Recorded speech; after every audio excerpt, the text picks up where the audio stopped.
August 3-ന് ആരംഭിച്ച big boss Malayalam season 7 അവസാന ഘട്ടത്തിലേക്ക് കടന്നിരിക്കുകയാണ്. നെവിൻ, ആദില, നൂറ, അക്ബർ, ഷാനവാസ്, അനീഷ്, അനുമോൾ എന്നിവരാണ് ബാക്കിയുള്ള മത്സരാർത്ഥികൾ.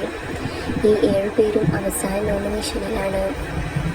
ഓഗസ്റ്റ് 3-നായിരുന്നു ഏറെ നാളത്തെ കാത്തിരിപ്പുകൾക്കെല്ലാം ഒടുവിൽ ബിഗ് ബോസ് മലയാളം സീസൺ 7 ആരംഭമായത്. 19 മത്സരാർത്ഥികളുമായി തുടങ്ങിയ ഷോയിൽ പകുതിയിൽ വച്ച് 5 വൈൽഡ് കാർഡുകാരും എത്തി. 7ൻ്റെ പണി എന്ന ടാഗ്ലൈനുമായി എത്തിയ ഷോ ശരിക്കും 7ൻ്റെ പണിയായിരുന്നു എന്നതിൽ തർക്കമില്ല. പ്രകടനങ്ങളുടെ എല്ലാം അടിസ്ഥാനത്തിൽ 1ഉം 2ഉം പേർ വീതം ഓരോ ആഴ്ചയിലും എവിക്റ്റായി അവസാനം 7 പേരിൽ എത്തിയിരിക്കുകയാണ്.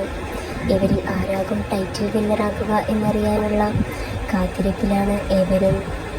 നെവിൻ, ആദില, നൂറ, അക്ബർ, ഷാനവാസ്, അനീഷ്, അനുമോൾ എന്നിവരാണ് ബിഗ് ബോസ് ഹൗസിൽ അവശേഷിക്കുന്ന മത്സരാർത്ഥികൾ.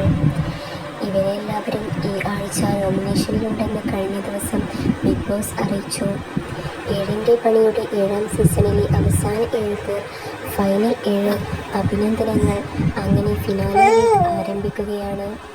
ഇനി ഈ സീസണിലെ അവസാന നോമിനേഷൻ. ഈ നോമിനേഷനിലൂടെയാണ് നിങ്ങളുടെ സ്ഥാനങ്ങൾ നിർണ്ണയിക്കപ്പെടുന്നതും നിങ്ങളിലെ വിജയിയെ പ്രേക്ഷകർ തിരഞ്ഞെടുക്കുന്നതും. ഇനി ഒരാഴ്ചക്കപ്പുറം ഫിനാലെ വേദിയിൽ പ്രേക്ഷക വിധിയെഴുത്ത്. അതിനായി എല്ലാവരും നോമിനേറ്റ് ചെയ്യപ്പെട്ടിരിക്കുന്നു. എല്ലാവർക്കും വിജയാശംസകൾ എന്നായിരുന്നു ബിഗ് ബോസിൻ്റെ പ്രഖ്യാപനം. അതേസമയം മിഡ് വീക്ക് എവിക്ഷൻ ഉണ്ടാകുമെന്ന് ഞായറാഴ്ച മോഹൻലാൽ പറഞ്ഞിരുന്നു.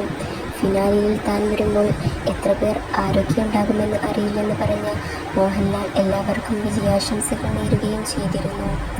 എന്തായാലും 7 പേരിൽ ടോപ്പ് 5 ആരൊക്കെ എത്തുമെന്ന് കാത്തിരുന്നറിയാം. കൂടുതൽ ബിഗ് ബോസ് വിശേഷങ്ങൾ അറിയാനായി ഈ ചാനൽ സബ്സ്ക്രൈബ് ചെയ്യൂ.